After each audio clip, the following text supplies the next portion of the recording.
the clinical journey is been frustrating because of COVID, but has been really quite successful. I mean, we had this hypothesis that if you enrich for patients with neuroinflammation, that in fact you would have a positive effect. Now, our definition of a positive effect in the phase 1 trial was not cognition. We decided we were going to take baby steps, not giant steps. As you know, to get approved, and this is absolutely appropriate, to get approved for a drug to treat Alzheimer's disease, you have to show a cognitive benefit. Now, that requires a large trial with a lot of money, quite frankly. And, we're a small company, and we said, well, we just don't have the wherewithal to do a, swing for the fences. That's an American slang term. Swing to the fences kind of approach. We're going to do this stepwise approach that the same way that oncology does. First, we want to make sure that we have evidence of target engagement.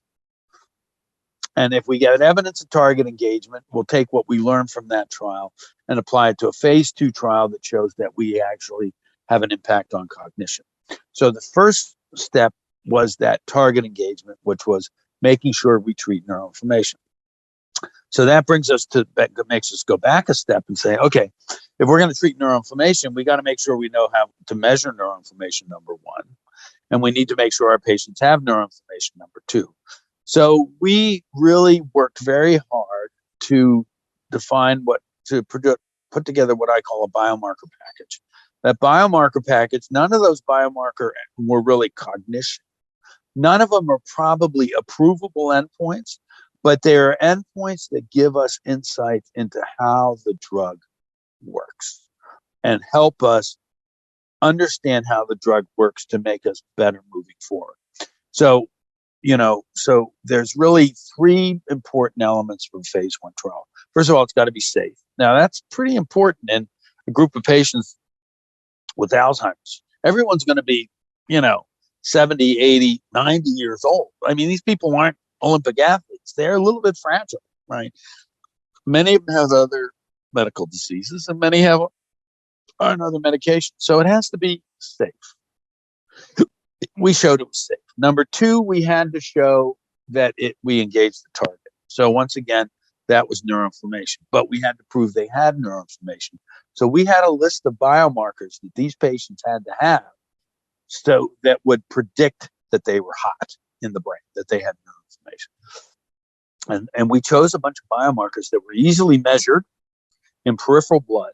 Any laboratory in the world can do it. So these aren't special, super duper, high-tech genetic analysis. This is simple stuff. Because at the end of the day, if you don't make it simple, it's hard to get patients enrolled. It's hard to get them treated. So we defined 4 biomarkers, and it turned out our biomarkers, it was a combination of being smart, thoughtful, and I have to say a little bit lucky. We 100% chose patients that had neuroinflammation. And how do we measure neuroinflammation? We really did it 2 ways. We did it the gold standard ways that we got CSF, which is that fluid around the spinal cord, and we measured for inflammatory cytokines, and we showed they went down, which is the gold standard for decreasing neuroinflammation. But we also did some very modern MRI scans, brain scans.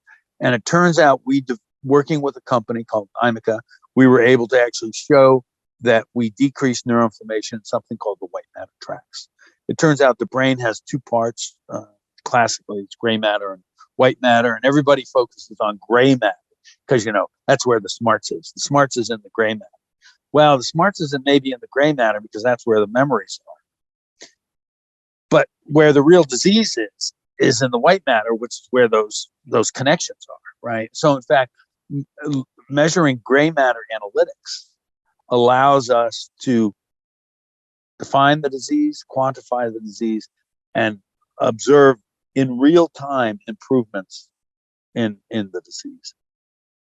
So the second thing is, okay, it's great to engage the target. We showed neuroinflammation went down by those 2 techniques, but using other techniques, we showed that we improved nerve cell survival and improved synaptic function, which are the 2 key elements. From that, we learned what our phase 2 do trial design needs to be. And we've decided to do two. Every company does something called early Alzheimer's disease. Early Alzheimer's disease is a pharmaceutical construct. It's not a medical construct. Okay. Early Alzheimer's disease is a combination. Well, let me step back. Alzheimer's disease is divided into mild, moderate, severe. And then there's this other thing called MCI, mild cognitive impairment, which is a prodrome. It turns out that what the pharmaceutical industry has done is they say, we're going to treat early Alzheimer's disease, which is a combination of MCI and mild AD. Okay. And they leave moderate, severe, which I agree with for early on. Those patients are quite severe. They're quite complex. They're a different problem. But what we believe is that that it's a mistake to combine early Alzheimer's disease with MCI, because these diseases are a little bit different, mainly in the pace in which they develop. In other words, once you develop Alzheimer's, you develop a very predictive downward slope of cognitive function. MCI is a little bit of a mixed bag. I mean, some people have MCI and they get better.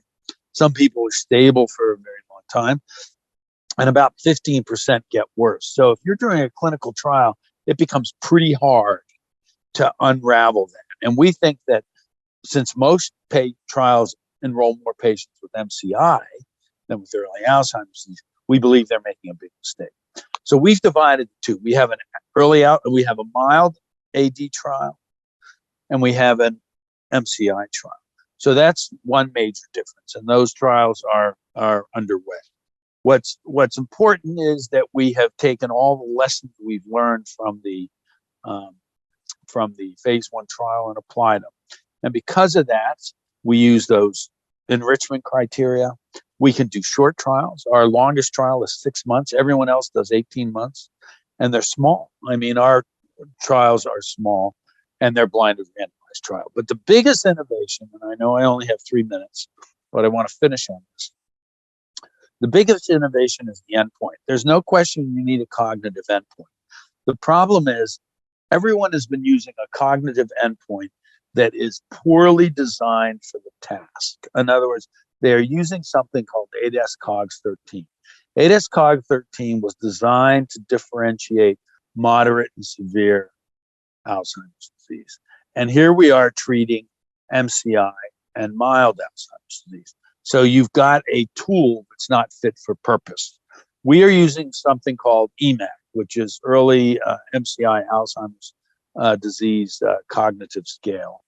And it is designed, a validated tool that is designed for patients with MCI and mild Alzheimer's disease. It is sensitive, it is specific, and it will allow us to be successful. So we believe that we are the leader in targeting neuroinflammation because we've got a drug that not only allows you to temporize neuroinflammation because TNF is the driver, but also allows the nerve cells to actually return to their job of remodeling and repair. We believe that we are using modern clinical trial designs that will allow us to be successful, and that success will benefit patients dramatically. And we believe that we have been an innovator in that trial design strategies with the use of enrichment strategies and the use of better endpoints. So with that, I'll stop.